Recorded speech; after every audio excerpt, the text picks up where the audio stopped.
జీవుడైన తండ్రి, ప్రభువా, వ్యక్తిగతంగా నా జీవితంలో కూడా ఒకప్పుడు నా పాపాన్ని బట్టి మరి నాయన శపింపబడ్డాను. నా యొక్క పాపాన్ని బట్టి మరి నాయన కష్టాన్ని, శ్రమని, దుఃఖమును, ఇరుకును చెమట కార్చి సంపాదించుకొనుట అనేది తెచ్చుకున్నాను. నా పాపాన్ని బట్టి వెలివేయబడ్డ ప్రభువా, మరి నా జీవితాన్ని, నా యొద్దకు వచ్చువారిని నేను ఎంత మాత్రమును బయటికి త్రోసివేయను అనే మాటకై స్తుతిస్తున్నాను.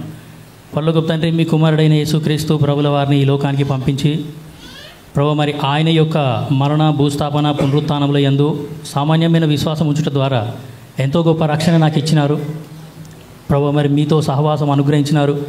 కోల్పోయిన సమస్తాన్ని మరలా సమకూర్చినందుకు మీకు వెళ్ళలేని వందనాలు. అపోస్తలులు, ప్రవక్తలు, మరి నాయన యాజకులని, ఉపదేశకులని, కాపర్లని నాకు అనుగ్రహించి ఆత్మీయంగా పోషిస్తూ వస్తున్నందుకు వందనాలు. ప్రభువా, మరి అపోస్తలుల బోధ, సహవాసము, రొట్టె విరుచుట, ప్రార్థన అనే ఈ యొక్క నూతన నిబంధన సంఘ దర్శనంలో నన్ను ఉంచి మరి నాయన ఆత్మీయంగా ఎదిగింపజేస్తూ వస్తున్నందుకు వందనాలు. చేసిన మేళ్ళన్నిటికై, చూపిన కృపంతటికై, ఇచ్చిన విశ్వాసంకై స్తోత్రాలు, ఇచ్చిన పరిచర్యకై స్తోత్రాలు, అనుగ్రహించిన మరి నాయన ఈ యొక్క ఆత్మీయ వరములన్నిటికై మిమ్మల్ని స్తుతించి ఆరాధించి గణపరుస్తూ ప్రభువా, మరి మీ ఇంట్లో మీ పని చేసే భాగ్యం ఇచ్చినందుకు మీకు వెళ్ళలేని వందనాలు. ప్రభువా, చేసిన మేళ్ళన్నిటికై నేను మీకు ఏమీ అర్పించలేక నాయన మరి ఉచితంగా అనుగ్రహించిన యొక్క రక్షణ పాత్రను చేతపట్టుకొని నా స్తుతి ఆరాధన మీకే అర్పిస్తూ పరలోకపు తండ్రి, ఎంతో గంభీరమైన సమయానికి ఇప్పుడు వచ్చి ఉంటున్నాం. బల్లలో పాలు పొందబోతున్నాం. మరి నాయన మా హృదయాలు మేము పరీక్షించుకొని కడగబడి క్షమాపణ పొందుకొని మీతోని మానవులతోని సరిచేసుకొని మరి నాయన యోగ్యంగా ఈ యొక్క బలలో పాలు పొందేలాగున మాకు మీరు సహాయం చేస్తూ రావాల్సిందిగా కోరుతూ ప్రభువా, మరి సంఘం మీది, ప్రజలు మీవారు, వాక్యం మీది ప్రభువా, మరి దర్శించేది మీరు, సంధించేది మీరు, ఆకర్షించేది మీరు, హృదయాలు మార్చేది మీరు. పరలోకపు తండ్రి, మరి నాయన దౌర్భాగ్యనైనా నేను చేసేది ఏమీ లేదు. నన్ను నేను సిలువ చాటున మరుగుపరుచుకుంటూ ప్రభువా, మరి సిలువ వేయబడ్డ యేసుక్రీస్తు ప్రభుల వారు మాత్రమే కనపడేలాగా సహాయం చేయవలసిందిగా కోరుతూ సమస్త మహిమ, ఘనత, స్తుతి ప్రభువులు మీకే అర్పించుకుంటూ అంధకార చీకటి శక్తులన్నింటినీ విశ్వాసంతో యేసునామమున గద్దిస్తూ బంధిస్తూ నిర్గమకాండము 34:10 మా మధ్యలో మీరు నెరవేర్చండి. మార్కు సువార్త 7:37 మా మధ్యలో నెరవేర్చండి. ప్రభువా, మరి నిర్గమకాండము 4:12 నా పక్షాన సహాయం చేయవలసిందిగా కోరుతూ యేసునామమున స్తుతించి ప్రార్థించి అడివేడుకొంచున్నాం తండ్రి, ఆమేన్.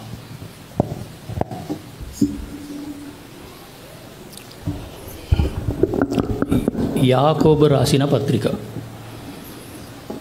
జేమ్స్, బుక్ ఆఫ్ జేమ్స్ 4వ అధ్యాయము 8వ వచనాన్ని అందరం కలిసి గట్టిగా, బిగ్గరగా, ప్రార్థనాపూర్వకంగా అర్థాన్ని గ్రహిస్తూ మనం చదువుతాం. యాకోబు రాసిన పత్రిక అందులో 4వ అధ్యాయము 8వ వచనాన్ని మనమందరము కలిసి గట్టిగా, బిగ్గరగా, ప్రార్థనాపూర్వకంగా అర్థాన్ని గ్రహిస్తూ మనం చదువుతాం. యాకోబు రాసిన పత్రిక 4వ అధ్యాయము 8వ వచనం. దేవుని యొద్దకు రండి, అప్పుడు ఆయన మీ యొద్దకు వచ్చును. పాపులారా, మీ చేతులను శుభ్రము చేసుకొనుడి.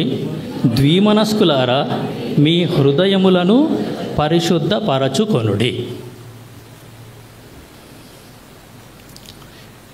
సో నేనేమి వాక్యం బోధించే బోధకుని కాదు. నిలబడి వాక్యం చెప్పడం కన్నా కూర్చొని వాక్యం వినడం అంటే నాకు చాలా ఇష్టం. ద్వితీయోపదేశకాండము 15వ అధ్యాయము 5వ వచనం చదువుతారా ఎవరైనా తీసిన వాళ్ళు? Deuteronomy chapter 15 and verse 5. ద్వితీయోపదేశకాండము 15వ అధ్యాయం. ఒక్క నిమిషం, అందరూ తీయనివ్వండి.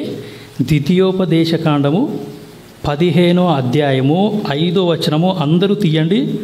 అందరూ చదవడానికి ప్రయత్నించండి. ఒక బ్రదర్ చదువుతారు, మిగతా వాళ్ళు వినవలసిందిగా యేసునామమున మనవి చేస్తున్నాం. చదవండి బ్రదర్.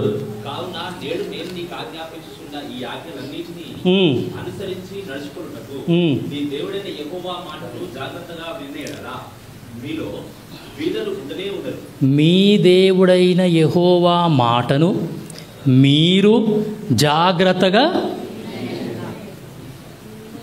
ఇక్కడ కూర్చున్న వాళ్ళలో ఎవరైనా సరే మీరు బీదవారిగా అసలు ఉండనే ఉండరు. అందుకే నిలబడి వాక్యం బోధించడం కన్నా కూర్చొని వాక్యం వినడం అంటే నాకు చాలా ఇష్టం. సరే, సో మిమ్మల్ని కూడా చెప్పేది ఏంటంటే you pay your 100% attention to God's word. వాటి చేత వీటి చేత మిమ్మల్ని మీరు డిస్టర్బెన్స్ చేసుకోకండి. ఈ వాక్యం చాలా గొప్ప వాక్యం. ఇది జస్ట్ మీరు కూర్చొని వాక్యం వినండి, ఈ వాక్యం మనల్ని గొప్పలను చేస్తుంది. ఈ వాక్యాన్ని జాగ్రత్తగా విన్న వాళ్ళు ఎవరైనా సరే వాళ్ళు బీదవారిగా అసలు ఉండరండి. అది శారీరకంగా అయినా సరే, ఆత్మీయంగా అయినా సరే, ఎట్లయినా సరే. సో కాబట్టి దేవుని వాక్యాన్ని చాలా జాగ్రత్తగా వినవలసిందిగా యేసునామమున మనవి చేస్తున్నాం. ఎంతో గంభీరమైన సమయానికి మనం ఇప్పుడు వచ్చినాము. ఇప్పుడు మనం అందరము బల్లలో పాలు పొందబోతున్నాం. సో ఈ బల్ల అనేది ఆరాధనకి సాదృశ్యము. ఈ బల్ల అనేది ఆరాధనకి సాదృశ్యము. ఈ బల్ల ఆరాధనకి సాదృశ్యం. అందుకే బైబిల్ స్టడీలో మనం బల్ల పెట్టము, ప్రార్థన కూడికలో కూడా మనం బల్ల అనేది పెట్టము, సిస్టర్స్ మీటింగ్లో కూడా బల్ల అసలు పెట్టాము. రాత్రి ప్రార్థన అయినా సరే, ప్రత్యేక కూడికలైనా సరే, యానివర్సరీ మీటింగ్ అయినా సరే మనము ఈ బల్లని పెట్టాము. ఎందుకంటే బల్ల అనేది ఆరాధనకి సాదృశ్యం. బైబిల్ గ్రంథంలో, పరిశుద్ధ గ్రంథంలో ఆరాధన 2 రకాలు.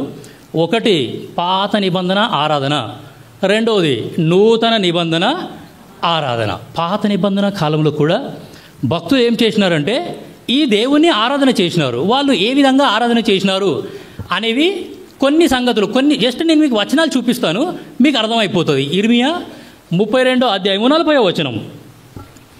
ఇర్మియా గ్రంథము 32వ అధ్యాయము 40వ వచనము తీసిన వాళ్ళు చదవచ్చు. సో పాత నిబంధన కాలంలో భక్తులు ఏ విధంగా ఈ దేవుని ఆరాధన చేసినారు అనే సంగతి మనం ఇక్కడ చూస్తే, నేను వారికి మేలు చేయుట మానకుండునట్లు. మేలు చేయుట మానని దేవుడు.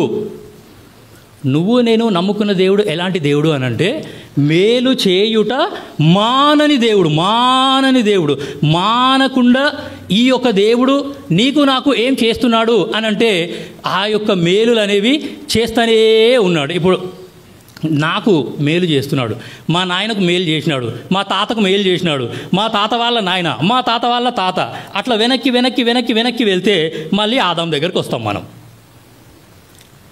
మేలు చేయుట మానని దేవుడు. ఈ దేవుడు నీకు నాకు మేలు చేస్తూ ఉంటే అడ్డులు ఆటంకాలు ఏమీ రావట్లేదండి. పలానా సిస్టర్కి నువ్వు మేలు చేయడానికి వీలు లేదు, పలానా బ్రదర్కి నువ్వు మేలు చేయడానికి వీలు లేదు, పలానా కుటుంబానికి నువ్వు మేలు చేయడానికి వీలు లేదు, పలానా సంఘానికి నువ్వు మేలు చేయడానికి వీలు లేదు అని ఈ దేవుని ఎవరూ ఆపట్లేదంట. ఆపకుండా మానకుండా ఈ దేవుడు ఏం చేస్తున్నాడు అంటే మేలులు చేస్తూనే ఉన్నాడు. నువ్వు నేను నమ్ముకున్న దేవుడు ఎలాంటి దేవుడు అని అంటే మేలు చేయుట మానని దేవుడు. తర్వాత వచనం ఇర్మియా 32:41. వారికి మేలు చేయుటకు వారి యందు ఆనందించుచున్నాడు. ఆనందంగా మేలు చేసే దేవుణ్ణి నువ్వు నేను నమ్ముకున్నాం. ఆనందంగా మేలు చేసే దేవుణ్ణి నువ్వు నేను నమ్ముకున్నాం. సనుక్కుంటా, మూలుక్కుంటా, గులుక్కుంటా, కోపగించుకుంటా, తిట్టుకుంటా, సూటిపోటి మాటలు అనుకుంటా మేలు చేసే దేవుడు కాదండి. సో ఆనందంగా మేలు చేసే దేవుణ్ణి నువ్వు నేను నమ్ముకున్నాం. తర్వాత వచనం 42, ఇర్మియా 32:42. యెహోవా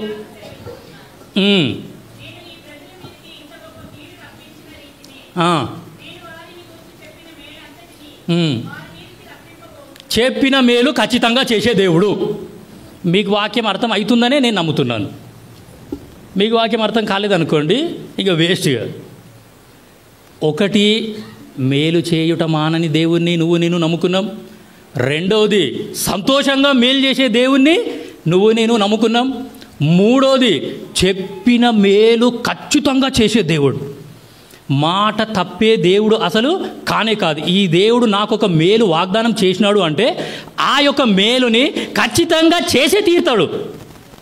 సో మాట తప్పే దేవుడు అసలు కానే కాదు.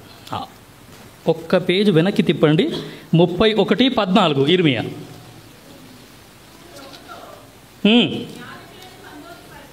క్రొవ్వుతో యాజకులను సంతోషపరచెదను, తృప్తిగా మేలు చేసే దేవుడు. అర్థమవుతుందా అండి? తృప్తిగా మేలు చేసే దేవుడు. తృప్తిగా మేలు చేసే దేవుణ్ణి నువ్వు నేను నమ్ముకున్నాం. ప్రభువా, నువ్వు నన్ను ఆశీర్వదించినావు, నా కుటుంబాన్ని ఆశీర్వదించినావు, నా ఉద్యోగాన్ని ఆశీర్వదించినావు, నా యొక్క సంఘాన్ని ఆశీర్వదించినావు, నా పరిచర్యను ఆశీర్వదించినావు, నా పిల్లలను ఆశీర్వదించినావు, నా మన్మన్లని మన్మరాన్లని 4-5 తరాల వరకు నువ్వు ఆల్రెడీ ఆశీర్వదించేసినావు. నీ ఆశీర్వాదాల చేత నేను తృప్తి చెందినాను. ఇక నువ్వు ఆశీర్వదించుడు ఆపే.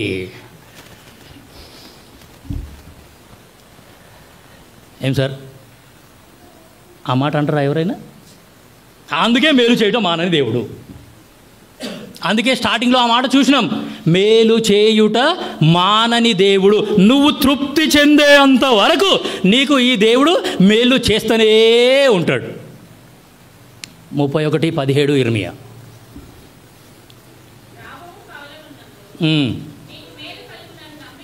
చాలమ్మా, ఇంకేం కావాలో చెప్పండి.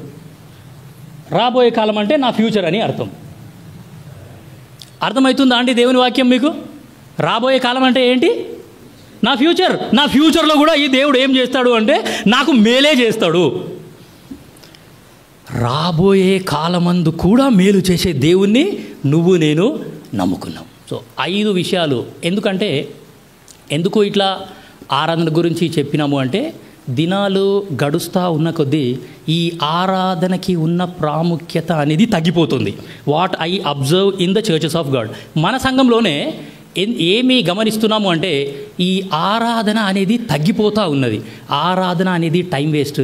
ఇట్లా ఒక్కొక్కరు ఆరాధన చేయడం ఏంటి అనేది టైం వేస్ట్ అనుకొని చాలామంది ఆరాధనని కట్ షార్ట్ చేస్తున్నారు. కొద్దిమంది అయితే ఆరాధన అయిపోయిన తర్వాత డైరెక్ట్ సెకండ్ మెసేజ్కే వచ్చి కూర్చుంటారు. ఇక్కడ 5 మాటలు మనము చూసినాం. 1, మేలు చేయుట మానని దేవుడు. 2, ఆనందంగా మేలు చేసే దేవుడు. 3, చెప్పిన మేలు ఖచ్చితంగా చేసే దేవుడు. 4, తృప్తిగా మేలు చేసే దేవుడు. 5, రాబోయే కాలమందు కూడా మనకు మేలు చేసే దేవుడు.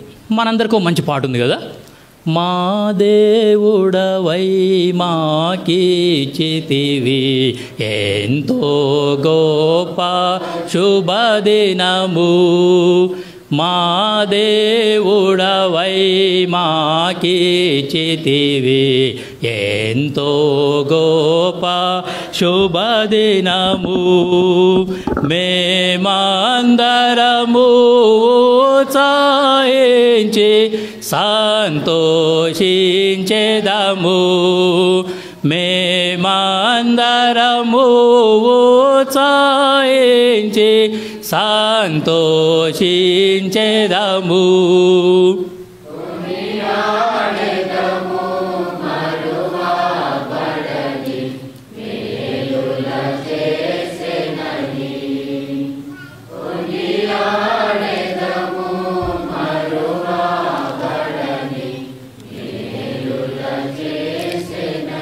నువ్వు నేను జీవితంలో మరచిపోలేనటువంటి మేలులు చేసే దేవుణ్ణి నువ్వు నేను నమ్ముకున్నాం. ఈ దేవుడు చేసే మేలులు ఎట్లా ఉంటాయి అనంటే, నేను నా హృదయంలో నుండి కానీ, నా మనసులో నుండి కానీ, నా జీవితంలో నుండి కానీ నేను అసలు తీసివేయలేను. తరతరములు, యుగ యుగములు, జీవితాంతము గుర్తుండిపోయేలా మేలులు చేసే దేవుణ్ణి నువ్వు నేను నమ్ముకున్నాం. అందుకే బైబిల్ గ్రంథంలో రాయబడ్డది, యెహోవా తమకు దేవుడుగా గల జనులు ధన్యులు. ఇటువంటి దేవుడు గనుక నీ దేవుడైతే నువ్వే ధన్యునివి. ఇటువంటి దేవుడు గనుక నీ దేవుడైతే నువ్వే ధన్యురాలివి. సో కాబట్టి బల్ల అనేది ఆరాధనకి సాదృశ్యము. సో ఈ యొక్క బల్లలో పాలు పొందకన్నా ముందు కొంత వాక్యం, ఒక వచనం మనం చదువుకున్నాము. యాకోబు రాసిన పత్రిక 4వ అధ్యాయము 8వ వచనం మనం చదువుకున్నాం. చదవండి ఎవరైనా ఒకరు. దేవుని యొద్దకు రండి, అప్పుడు ఆయన మన యొద్దకు వస్తాడంట. Very good. పాపులారా, మీ చేతులను శుభ్రము చేసుకొనుడి, ద్విమనస్కులారా మీ హృదయములను పరిశుద్ధపరచుకొనుడి. ఈ బల్లలో పాలు పొందడానికంటే ముందు మనము ఎట్లా ఇందులో పాలు పొందాలి అనంటే శుభ్రం చేసుకున్న తర్వాత పాలు పొందాలి. ఇప్పుడు మనం అందరము శుభ్రం చేసుకోవాలి. 2 విషయాలని మనము శుభ్రం చేసుకోవాలి అని ఇక్కడ రాయబడ్డది. ఒకటి, మన చేతులని శుభ్రం చేసుకోవాలనంట. రెండవది, మన హృదయాన్ని మనము ఏం చేసుకోవాలి అంటే శుద్ధి చేసుకోవాలి. శుద్ధులైన తరువాతనే ఇందులో పాలు పంపులు అనేవి పొందాలి. శుద్ధులు కాకుండా అందులో పాలు పంపులు పొందితే మనకే చాలా నష్టం. సరే, చేతులు అనే మాట మీరు గమనించండి. బైబిల్లో కొన్ని రకాల చేతులు ఉన్నాయి. ఆ చేతులని మనము చూస్తాం.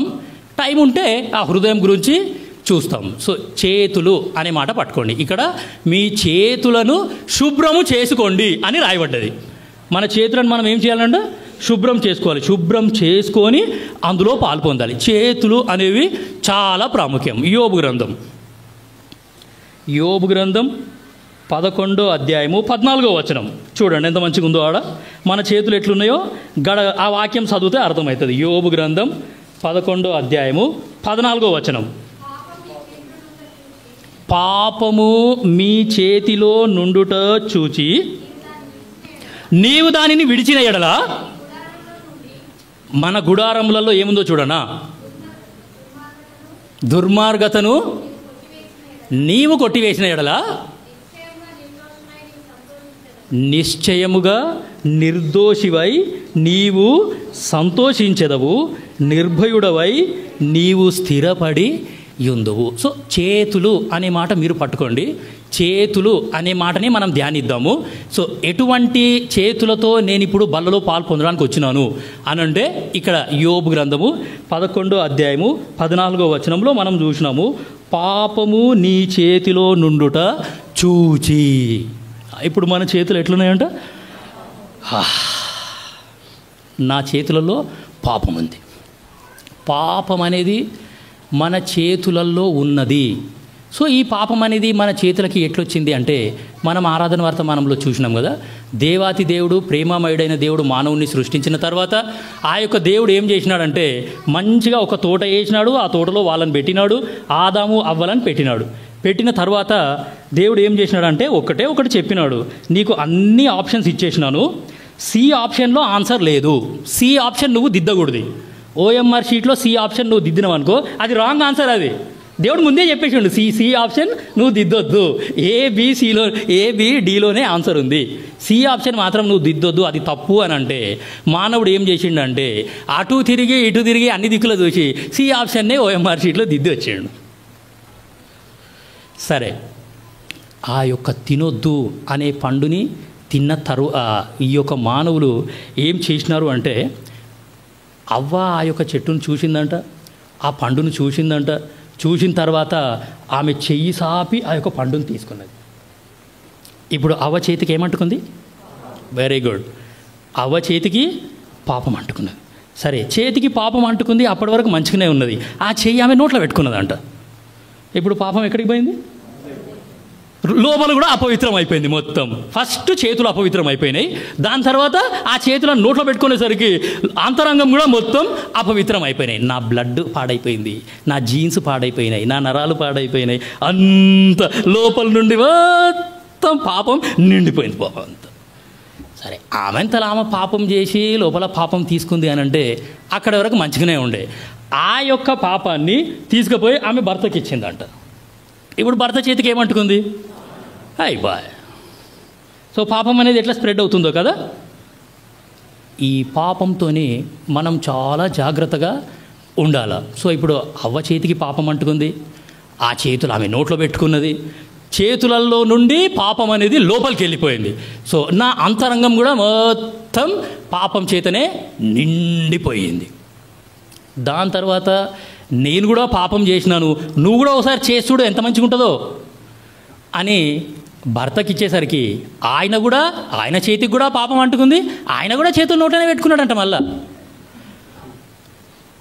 అదేందో మరి, ఆయన కూడా చేతులు నోట్లో పెట్టుకునేసరికి ఆయన లోపలికి కూడా ఏమైపోయింది? మనం ఆరాధన వర్తమానంలో చదివిన వాక్యం చదవండి, 3వ అధ్యాయము ఆఖరి వచనం, ఆదికాండం.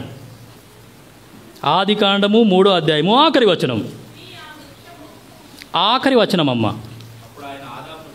చాలు, అక్కడి వరకు చాలు. దేవుడు ఆదాంని ఏం చేసిండంట? వెళ్ళగొట్టి పంపించేసినాడు అని ఉంటే మంచిగానే ఉండే, కానీ వెళ్ళగొట్టినాడు. అని మన తెలంగాణ భాషలో చెప్పాలంటే వెళ్ళగొట్టి అంటే మెడలు పట్టుకొని బయటికి. అర్థమవుతుందా వాక్యం మీకు? పాపం అనేది అంత డేంజర్. ఎందుకు దేవుడు ఆదామును వెళ్ళగొట్టినాడు అంటే పై వచనాలు చదవండి, 22 నుంచి చదవండి బ్రదర్. ఎవరైనా సరే, బ్రదర్ అయినా సరే, సిస్టర్ అయినా సరే, 3వ అధ్యాయము 22వ వచనం.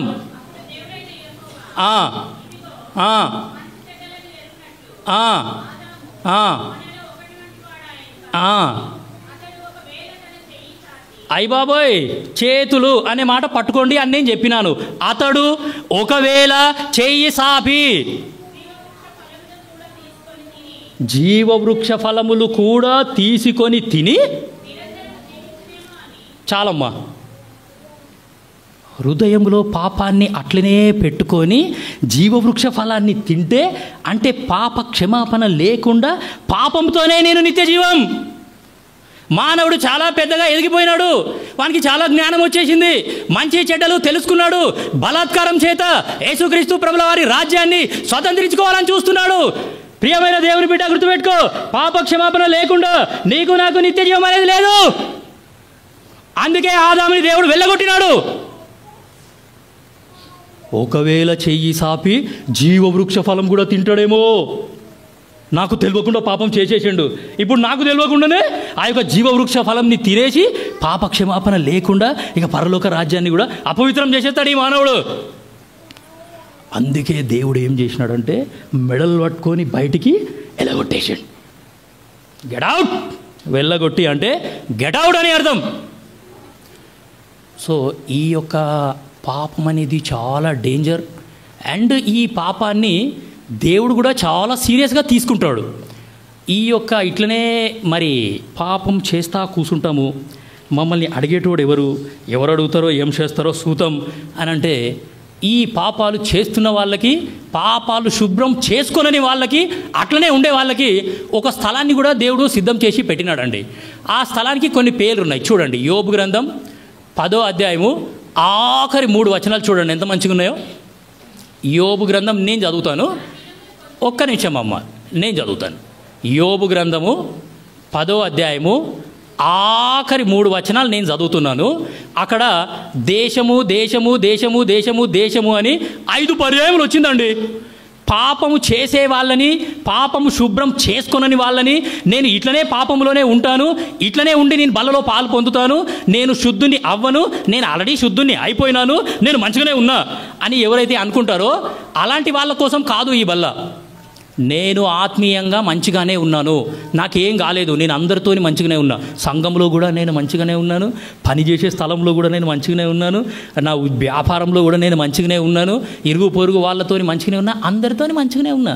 మంచిగా ఉన్నోళ్ళ కోసం కాదు ఈ బల్ల, గుర్తుపెట్టుకోండి. మంచిగా ఉన్నోళ్ళ కోసం ఈ బల్ల కాదు. నేను చదువుతున్నాను. పాపము చేసేవాళ్ళు ఎటువంటి స్థలానికి వెళ్తారు అంటే, నా దినములు కొంచెమే కదా, తిరిగి వెలుపలికి రాజాలని దేశము. నరకం అనే స్థలానికి ఉన్న పేర్లలో ఒక పేరు ఏంటి అంటే తిరిగి వెలుపలికి రాజాలని దేశము.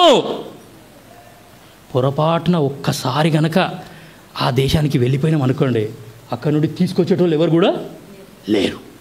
తిరిగి వెలుపలికి రాజాలని దేశం. ప్రియమైన దేవుని బిడ్డ, నువ్వు గుర్తుపెట్టుకో, నువ్వు ఎటువంటి పాపంలో ఉన్నావో మాకు తెలియదు, నీ హృదయానికి తెలుసు, నీకు తెలుసు. తిరిగి వెలుపలికి రాజాలని దేశానికి నువ్వు నేను పరుగులు తీస్తున్నాం. దాని తర్వాత చూడండి, అంధకారము మరణాంధకారము గల దేశం. దేశం అంధకారము అండ్ మరణాంధకారం, అంధకారంతో కూడి ఉన్న దేశము, మరణానికి తీసుకొని వెళ్ళే ఆ యొక్క మరణాంధకారం గల దేశం. దాని తర్వాత చూడండి, కటిక చీకటి అయి గాఢాంధకారమయమైన దేశం. కటిక చీకటి, గాఢాంధకారము దేశం అండి. అది కూడా నరకం అనేది కూడా దేశమేనంట. ఇవి నరకానికి ఉన్న పేర్లు ఇవి. కటిక చీకటి అయి గాఢాంధకారమయమైన దేశము, భ్రమ పుట్టించు మరణాంధకార దేశం. భ్రమ అండి, భ్రమ పుట్టించే దేశము. సో దాని తర్వాత వెలుగే చీకటి గాగల దేశం, అది కూడా దేశమే. అసలు ఆ పదాలు చదువుతుంటే నాకు కూడా భయమవుతుంది. చీకటి అంట, అంధకారం అంట, కటిక చీకటి అంట, మరణాంధకారం అంట, గాఢాంధకారం అంట, ఏంది ఇదంతా? మళ్ళీ అగ్ని నిత్యము మండుతూనే ఉంటుందంట. అగ్ని నిత్యము మండుతూనే ఉన్నది, అయినా వెలుగు లేదేంది? ఇది ఎటువంటి దేశం? భ్రమ.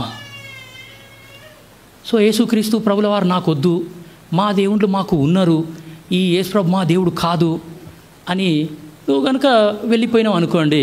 సో కాబట్టి మేము కాషాయ వస్త్రాలు ధరించినాము, నామాలు పెట్టుకున్నాం, మేము నామాలు పెట్టుకున్నాం, ఇతరులకు కూడా నామాలు పెట్టినాము, తీర్థయాత్రలు చేసినాము, దాని తర్వాత ఎక్కడెక్కడో పాదాల మీద నడుచుకుంటూ పోయినాము. నువ్వు మొక్కినోడు కూడా అక్కడనే ఉంటాడు, గుర్తుపెట్టుకో. నువ్వు ఎవరినైతే మొక్కినావో ఆ మొక్కినోడు కూడా అక్కడనే ఉంటాడు. అక్కడికి వెళ్ళిన తర్వాత ఆ వ్యక్తి నీకు కనపడ్డ తర్వాత నువ్వు కూడా ఇక్కడనే ఉన్నావేంది? నువ్వు దేవునివి కాదా? భ్రమ అంటే అది. నువ్వు మొక్కినోడు కూడా గానే ఉంటాడు. భ్రమ పుట్టించే దేశం. నువ్వు దేవునివి కానప్పుడు మరి అసలైన దేవుడు ఎవరు?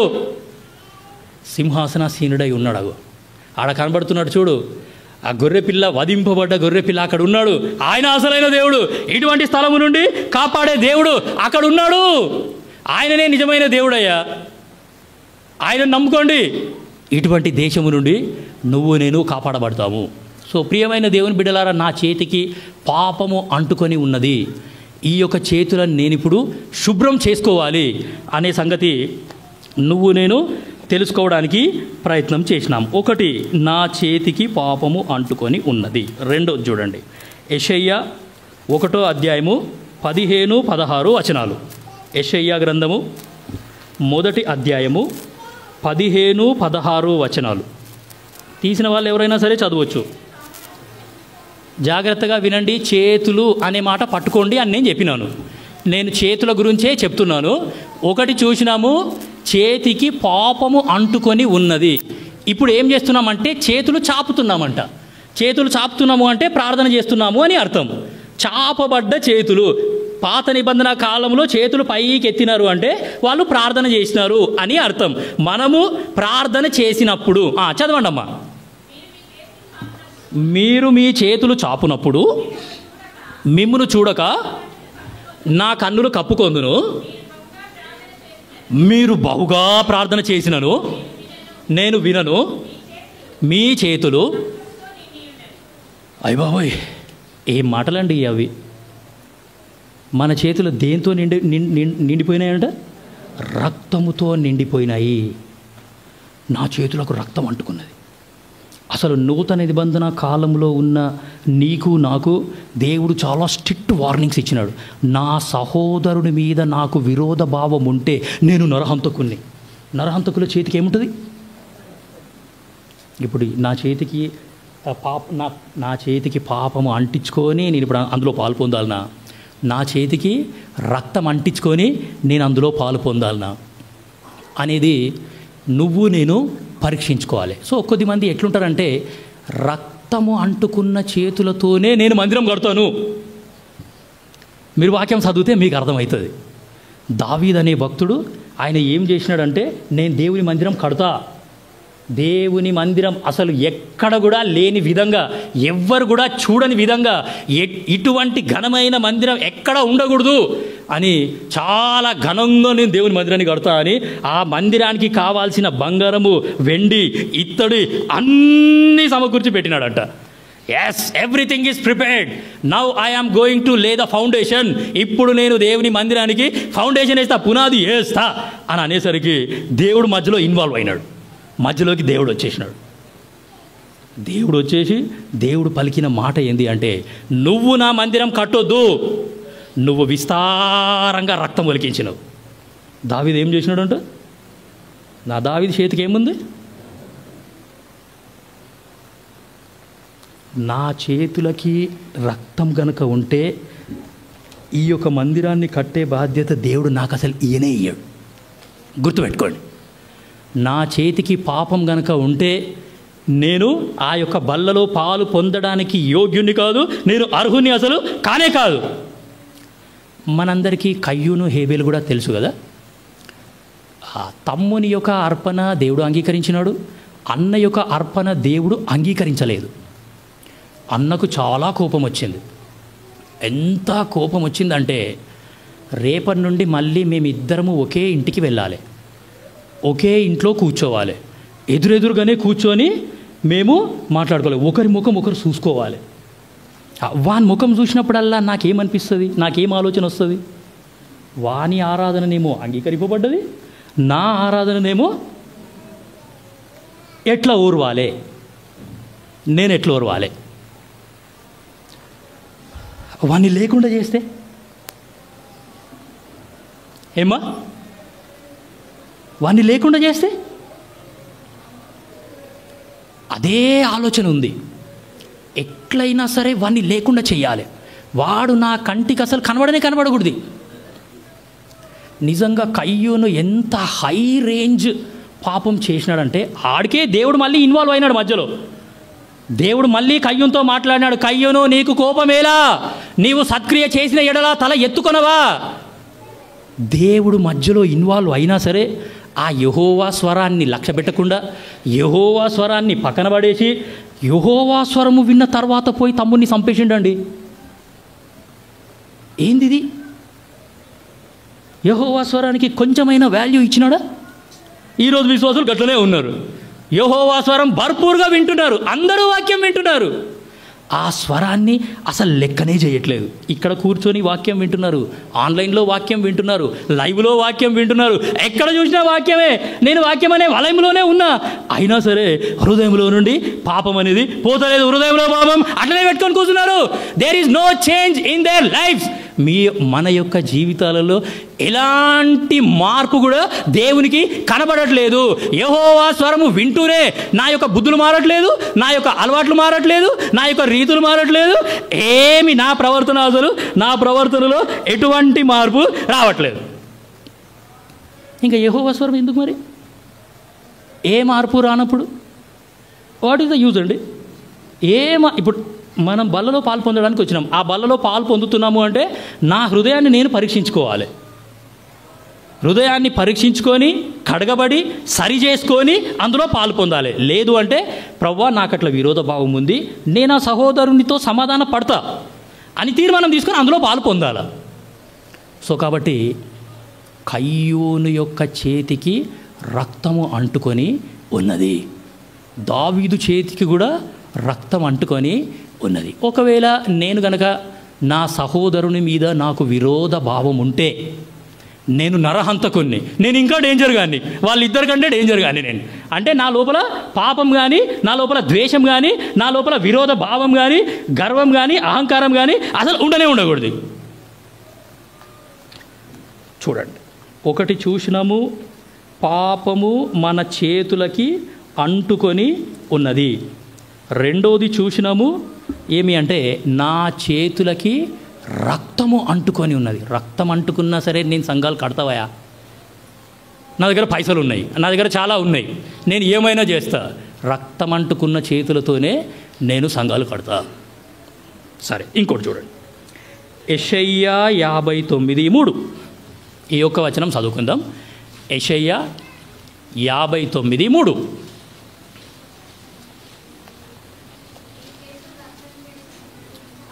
జాగ్రత్తగా వినండి, జాగ్రత్తగా గమనించండి, మీ బైబిల్ తీయండి. మీరు తీసేంత వరకు మేము వెయిట్ చేస్తాము. సో 59, యెషయా 59:3 చదవండి అమ్మా. మీ చేతులు రక్తము చేతను, మీ వ్రేళ్ళు దోషము చేతను అపవిత్రపరచబడి ఉన్నవి. వేళ్ళండి. వేళ్ళు అంటే మీకు అర్థమవుతుందా? ఆ వేళ్ళు అనే మాట మీకు అర్థం కావాలంటే సెల్ ఫోన్ అని గుర్తుపెట్టుకోండి. వేళ్ళతో మనం ఏం చేస్తున్నామంటే ఇప్పుడు దోషం. ఇట్లా ఇట్లా ఏళ్ళు నడుస్తూనే ఉంటుంది, ఇట్లా ఏళ్ళు నడుస్తూనే ఉంటుంది, ఇట్లా నడుస్తూనే ఉంటుంది. ఈ తంబు ఫింగర్, ఈ ఇండెక్స్ ఫింగర్, ఈ రెండు నడుస్తూనే ఉంటాయి. అదంతా ఏంది? బైబిల్ గ్రంథం ప్రకారం అదంతా ఏంటి? దోషం. మీ వేళ్ల చేత మీరు దోషం చేస్తున్నారేమో. బలలో పాలు పొందే ముందు ఓసారి మీ హృదయాన్ని మీరు పరీక్షించుకోండి. నా వేళ్లతోని నేను దోషం చేస్తున్నానండి. మా ఆఫీస్లో పని చేస్తే మా ఆఫీసులో నాకు ఒక ల్యాప్టాప్ కూడా ఇచ్చినారు పని చేయనీకి. ఆ ల్యాప్టాప్ని నేను ఎట్లా ఆపరేట్ చేయాలి? అమ్మో, ఎన్ని దొంగ లెక్కలు రాస్తున్నాను, ఎంత మంచి ఛాన్స్. సరే, కొద్దిమంది టీచర్స్ ఉంటారు, వాళ్ళు కూడా వేలుతోనే బోర్డు మీద ఏం చేస్తారు? అమ్మో, నా వేళ్ళని నేను ఎంత జాగ్రత్తగా కాపాడుకోవాలి. సో వేళ్ళు, ఆ వేళ్ళతోని నేను దోషం చేస్తున్నానంట. సో కాబట్టి 3 విషయాలు మనము చూసినాం. నిజంగా చెప్పాలంటే ఈ రోజులలో నేను పాపం చేస్తున్నాను అని కూడా ఎవరికీ తెలియదు. నేను ఫోన్లో ఏం చూస్తున్నానో ఎవరికి తెలుసు? ఎవరికి తెలియదు. ఒకప్పుడు సినిమా థియేటర్కి పోయి సినిమా చూస్తాము అని అంటే అరే ఎవరో చూస్తారో అని భయపడేటోళ్ళం. గట్ల సినిమా రిలీజ్ కాగానే గిట్లా ఓటీటీలకు వస్తుంది, ఇట్లా నెట్ఫ్లిక్స్లకు వస్తుంది, అన్నిట్లకు వస్తుంది. ఇట్లా నక్కినామంటే వచ్చేస్తుంది. అయిపోయా.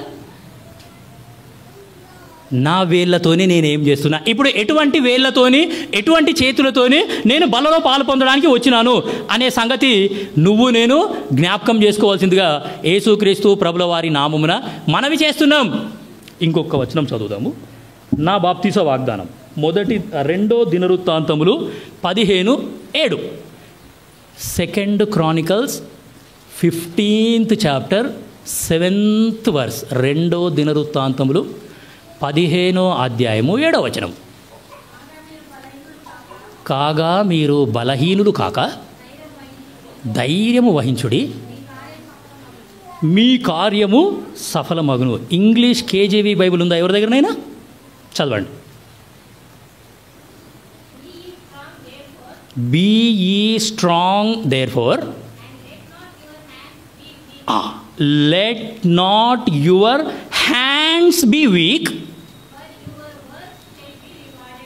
హ్యాండ్స్ అనే మాట ఇంగ్లీష్ బైబిల్లో వచ్చింది.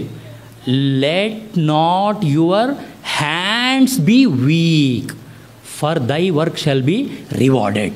సో బలహీనమైన చేతులు. నేను చిన్నగా ఉన్నప్పటి నుండి ఇదే చర్చ్. నాకు దేవుడు ఈ వాగ్దానము ఎందుకు ఇచ్చినాడు అనేది నాకు తర్వాత అర్థమైంది. నేను చిన్నగా ఉన్నప్పుడు ఈ 2 చేతులు ఏమి అంటే 4 సార్లు 5 సార్లు ఫ్రాక్చర్ అయ్యి ఉంటాయి. కుడి చెయ్యి 3 సార్లు, ఎడమ చెయ్యి 2 సార్లు, అవి ఫ్రాక్చర్ అయినాయి. సో ఇప్పటికీ కూడా మీరు నా చేతులు చూసినారనుకోండి, ఇట్లా గడ్డలు ఉంటాయి ఇవన్నీ. సో ఎంతో బలహీనంగా ఉన్నప్పటికీ, నా చేతులు బలంగా లేకపోయినప్పటికీ దేవుడు చాలా అద్భుతమైన వాగ్దానం నాకు ఇచ్చినాడు. మళ్ళోసారి చదవమ్మా ఇంగ్లీష్లో అదే మాట. Be ye strong therefore, let not your hands be weak. నీ చేతులు బలహీనమని నువ్వు అనుకోకు. ప్రభువా నేను బలహీనుణ్ణి, చేసిన పాపమే మళ్ళీ చేస్తున్నాను, చెయ్యకూడదు అని ఏదైతే అనుకుంటున్నానో అదే చేస్తున్నాను, ఎక్కడికైతే వెళ్ళకూడదు అని అనుకుంటున్నానో అక్కడికే వెళ్తున్నాను, నేను బలహీనుణ్ణి అని నువ్వు అనుకోవడానికి అసలు వీలు లేనే లేదు. నా చేతులు బలహీనమైన చేతులు అని అనుకోవడానికి వీల్లేదు. ఈ యొక్క చేతులని బలపరచడానికి యేసుక్రీస్తు ప్రభుల వారు మన పక్షాన ఉన్నాడు. యేసుక్రీస్తు ప్రభుల వారు మనతో పాటే ఆయన ఉన్నాడు. మన యొక్క కార్యాన్ని సఫలం చేసే దేవుడు మన పక్షాన ఉన్నాడు. సో కాబట్టి ఏమి అంటే 4 సంగతులు నేను చూసినాం. 1, నా చేతులకి పాపము అంటుకొని ఉందా అనేది నేను పరీక్షించుకోవాలి. ఇప్పుడు ఇందులో పాలు పొందకన్నా ముందు నేను పరీక్షించుకోవాలా. 2ది, నా చేతులకి రక్తం అంటుకొని ఉందా? నా అత్తను నేను ద్వేషిస్తున్నానా? నా మామని నేను ద్వేషిస్తున్నానా? నా యారాల్ని నేను ద్వేషిస్తున్నానా? లేకపోతే నా యొక్క మరదల్ని నేను ద్వేషిస్తున్నానా? నా యొక్క బంధువులని, బావని, బామ్మదులని నేను ద్వేషిస్తున్నానా? అర్థమవుతుందా వాక్యం? ఇప్పుడు విరోధ భావం ఉంటేనే నరహత్య చేసినట్టంట. సో కాబట్టి నా యొక్క చేతులకి రక్తం అంటుకొనుందా? నా వేళ్ళతోని నేను దోషం చేస్తున్నానా? లేకపోతే నా యొక్క ఏమి అంటే చేతులు బలహీనమైన చేతులా అనే సంగతి నువ్వు నేను జ్ఞాపకం చేసుకొని ఈ యొక్క బల్లలో పాలు పొందితే చాలా అద్భుతంగా అది ఉంటుంది. దేవుడు కూడా చాలా సంతోషిస్తాడు.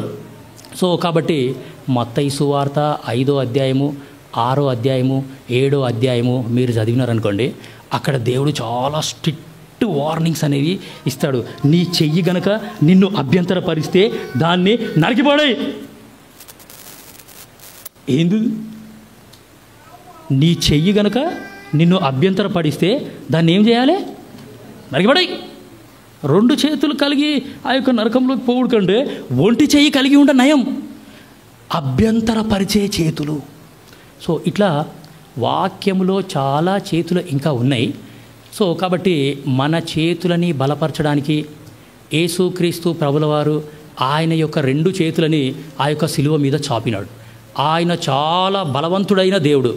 ఆయన చాలా ఏమి అంటే ధనికుడైన దేవుడు. ఆయన చేతులతోని ఎంతోమందిని స్వస్థపరిచినాడండి. ఆయన యేసుక్రీస్తు ప్రభుల వారి చేతులలో స్వస్థత అనేది ఉంది. యేసుక్రీస్తు ప్రభుల వారి చేతులు ఆశీర్వదించే చేతులు అని మనం చూసినాం. సో కాబట్టి యేసుక్రీస్తు ప్రభుల వారు నిన్ను నన్ను ఈ యొక్క మన చేతులని కాపాడడానికి ఆయన చేతులు శిలువ మీద సాపినాడు. 2 చేతులు శిలువ మీద సాపినాడండి. యేసుక్రీస్తు ప్రభుల వారిని శిలువ మీద వేసినారు. ఆ యేసుక్రీస్తు ప్రభుల వారిని శిలువకు వేయడానికి ఏమి అంటే ఎముకలు విరిగిపోకుండా ఆయనకు మిగులు కొట్టాలి కదా. ఆయన ఎముకలలో ఏ ఒక్క ఎముక కూడా విరిగిపోలేదంట. ఆయనకి చేతులకి మేకులు కొట్టినారు, కాళ్ళకి మేకులు కొట్టినారు, కానీ ఎముకలు మాత్రం విరిగిపోలేదు. ఎముకలు విరిగిపోకుండా యేసుక్రీస్తు ప్రభుల వారికి ఆయనని సిలువకెయ్యాలి. ఎట్లా? How is it possible? ఈ జాయింట్లో కొట్టినారు యేసు ప్రభుకి మేకుని. ఈ జాయింట్లో మనకి బోన్ అనేది లేదు. సో కాబట్టి ఈ జాయింట్లో ఒక సువ్వటి మేకు తీసుకొని అట్లా చేయి మీద పెట్టి చాలా ఫిజికల్లీ ఫిట్ ఉన్న ఒక సైనికుడు ఇంత లావుపాటి సుత్తి తీసుకొని వచ్చి కొడతా ఉంటే ఎట్లుంటుందండి? బహుశా ఆ యేసు ప్రభుని ఆ మేకులతో కొట్టేటప్పుడు ఆ రక్తం వాళ్ళ మీద చిట్లిందేమో. ఒక రక్తం బొట్టైనా చిట్లుంటుంది. అయినా సరే వాళ్ళకు సరే యేసుక్రీస్తు ప్రభుల వారు అంతటి శ్రమని అంతటి గాయాలని ఆయన పొందినాడు. దున్నువారికి నా వీపును అప్పగించి తిని వారు చారలుగా చేసినారు అనే మాట మనం వాక్యంలో చదువుతాం. దున్నబడ్డ పొలాన్ని నువ్వు నేను చూస్తే అది ఇట్లా లైన్గా ఉంటాయి కదా, గీతలు పడతాయి ఇట్లా. ఆ లోపల నుండి ఆ యొక్క పెడ్డలు అనేవి బయటకు పైకి వచ్చేస్తాయి. అట్లా యేసుక్రీస్తు ప్రభుల వారి వీపు కనుక నువ్వు నేను చూస్తే ఆ యొక్క వీపు అంతా పైనుండి కింది దాకా అన్ని గీతలే ఉంటాయి. ఆ లోపల నుండి మాంసం అనేది ముద్దలు ముద్దలుగా బయటకు వచ్చేసి ఉంటుంది. సిలువ మొత్తం ఎర్రటి రంగుతోని ఆ యొక్క సిలువ మొత్తం ఎర్రగానే నల్లగా ఉన్న ఆయన ఎంటికలన్నీ కూడా ఎర్రగా అయిపోయినాయి. పైనుండి కింది వరకు మొత్తం రక్తంతో నిండిపోయినాడు.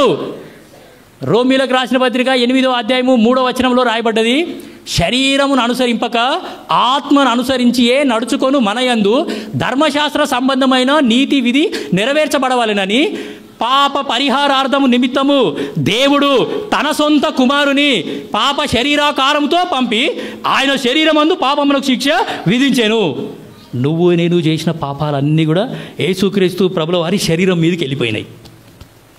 ఆ శరీరాన్ని కొరడాలతో కొట్టడం ద్వారా, ఆ యొక్క శరీరాన్ని మేకులతో పొడడం ద్వారా, ఆ యొక్క శరీరాన్ని పక్కన బల్లెంతో పొడడం ద్వారా, తలపైన ముండ్ల కిరీటంతో పొడడం ద్వారా ఆ యొక్క రక్తం అనేది బయటకు వచ్చేసి ఆయన శరీరం మీద ఉన్న పాపాలన్నింటినీ కూడా ఆ యొక్క రక్తం ఏం చేసిందంటే క్లీన్ చేసేసింది.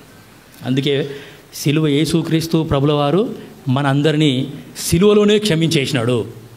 సో మనం అందరము క్షమింపబడ్డ ప్రజలము అనే సంగతి నువ్వు నేను జ్ఞాపకం చేసుకోవాలి. ఒక్క మాట చెప్పి నేను ముగించేస్తాను. ఏ వ్యక్తి అయినా సరే చనిపోయే ముందు ఆయన ఆఖరి కోరిక కోరినాడు అనుకోండి. ఒక వ్యక్తి చనిపోతున్నాడు, ఆయన ఆఖరి కోరిక కోరినాడు. ఆయన ఆఖరి కోరిక తీరుస్తారా తీర్చరా అండి? కదా ఏం సార్? యేసుక్రీస్తు ప్రభుల వారు కూడా సిలువలో చనిపోకన్నా ముందు ఈ లోకానికి ఒక ఆఖరి కోరిక కోరినాడు. దాహం. దాహం. యేసు ప్రభు చనిపోకన్నా ముందు ఈ లోకానికి కోరిన ఆఖరి కోరిక అండి. ఇంకా కొద్దిసేపు అయితే నేను చనిపోతాను, నేను అలసిపోయినాను, నాకు కొన్ని నీళ్ళు ఇవ్వండి, 150 కిలోల బరువున్న సిలువను నేను మోసినాను, నేను అలసిపోయినాను, నా తలపైన ముళ్ళ కిరీటం పెట్టినారు, రక్తమంతా పోయింది, నేను అలసిపోయినాను, గరుకు రాళ్ళ మధ్యలో నడుచుకుంటూ వచ్చినాను, నా రక్తమంతా కారిపోతుంది, ఒకటి దాకా 40 కొరడా దెబ్బలు నన్ను కొట్టినారు, నేను అలసిపోయినాను, చేతులకి కాళ్ళకి మేకులు కొట్టినారు, నేను అలసిపోయినాను, కొద్దిసేపు అయితే నా ప్రాణం పోతుంది, దయచేసి కొన్ని నీళ్ళు ఇవ్వండి. దాహం. ఎప్పుడు చెప్పండి. యేసుక్రీస్తు ప్రభుల వారి ఆఖరి కోరిక కూడా ఈ లోకం తీర్చలేదండి. ఆయనకు చిరకనిచ్చినారంట. యేసుక్రీస్తు ప్రభుల వారు ఆయన ఆఖరి కోరిక వదులుకుంది కూడా నీ కొరకు నా కొరకే ప్రియమైన దేవుని బిడ్డ, మనందరినీ శుద్ధులుగా చేద్దామని యేసుక్రీస్తు ప్రభుల వారు ఆయన ఆఖరి కోరికను కూడా ఆయన వదులుకున్నాడు. ఒకవేళ యేసుక్రీస్తు ప్రభుల వారు మరి సిలువలో ఆయన దాహం అని అరిచినాడు, ఆ దాహం అనే అరుపుకి నువ్వు స్పందించకపోతే, ఈరోజు ఇప్పుడు ఇదే క్షణం నువ్వు కనుక ఆ యొక్క దాహం అనే ఆ యొక్క అరుపుకి నువ్వు స్పందించకపోతే, ఆల్రెడీ ఒక వ్యక్తి నరకానికి వెళ్ళినాడు, ఆయన కూడా దాహం దాహం దాహం దాహం దాహం అని అరుస్తూనే ఉన్నాడు. ఆనాటి నుండి ఈనాటి వరకు అదే అరుపులు. కాబట్టి దేవుడు మంచి ఛాన్స్ ఇచ్చినాడు. ఇప్పుడు యేసు ప్రభు చాలా అద్భుతమైన సమయం ఇచ్చినాడు. ఆయన సిలువలో అరిచిన దాహం అనే ఆ యొక్క మాటకి నువ్వు ప్రతిస్పందించు. ఆ నరకానికి వెళ్ళి దాహం దాహం దాహం దాహం అని అరవాల్సిన అవసరం నీకు ఉండదు. అది వెలుగే చీకటిగా గల దేశం అని మనం చూసినాం. ఏమి అంటే తిరిగి వెలుపలికి రాజాలని దేశము అని చూసినాం. అంధకారము మరణాంధకారం గల దేశం అని చూసినాం. గాఢాంధకారము కటిక చీకటి భ్రమ పుట్టించే దేశం, వెలుగే చీకటిగా గల దేశం. సో ఈ లోకంలో ఉన్నప్పుడు నేను ఒక మాట విన్నాను, దేశం అంటే మట్టి కాదు, దేశం అంటే నరకంలో ఉండేది ఈ మట్టి శరీరం కాదు, ఈ మట్టి కాదు నరకంలో ఉండేది, ఆ నరకం అనే దేశంలో ఉండేది నా ఆత్మ అనే పురుషుడు. సో కాబట్టి ప్రియమైన దేవుని బిడ్డ, దయచేసి జ్ఞాపకం చేసుకో, యేసుక్రీస్తు ప్రభుల వారు సిలువ మీద ఏ మాట అయితే దాహం అని పలికినాడో ఆ యొక్క మాటకి నువ్వు స్పందిస్తే నీ యొక్క దాహం అనేది తీర్చబడుతుంది. అటువంటి అద్భుతమైన స్థలం నుండి యేసు ప్రభు నిన్ను నన్ను రక్షించిన వాడిగా ఉంటాడు. సో కాబట్టి ఈ యొక్క కొద్ది వాక్యాన్ని దేవుడు దీవించును గాక. మోకరించండి, ప్రార్థన చేస్తాం. దేవుడి వాక్యం దీవించును గాక.